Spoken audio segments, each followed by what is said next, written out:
Odisha budget 2024-27 मुख्यमंत्री मोहन चरण माझी प्रस्तुत करेंगे 3,20,000 कोटी बजेट।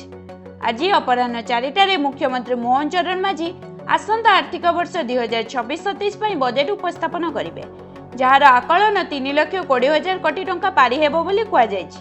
गत वर्ष राज्य सरकार 2,90,000 कोटी टंका व्यय करथिले।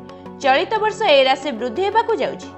आज चतुर्थ दिन रे बजेट सेशन चलिथिबा बेले चाषी धान किणा व्यवस्था और मंडी समस्या संपर्कित प्रसंग में विरोधी पक्ष उठाई पारती। विद्यालय, गणशिक्षा, जनजाति, सामाजिक सुरक्षा, भिन्नक्षम सशक्तिकरण, उच्चशिक्षा और शिल्प विकास बजेट सेशन में मुख्य प्रसंग उपस्थापित होबार संभावना रही। तेणु आज गृह कार्य स्वाभाविक हेब कि नहीं से संदेह रही।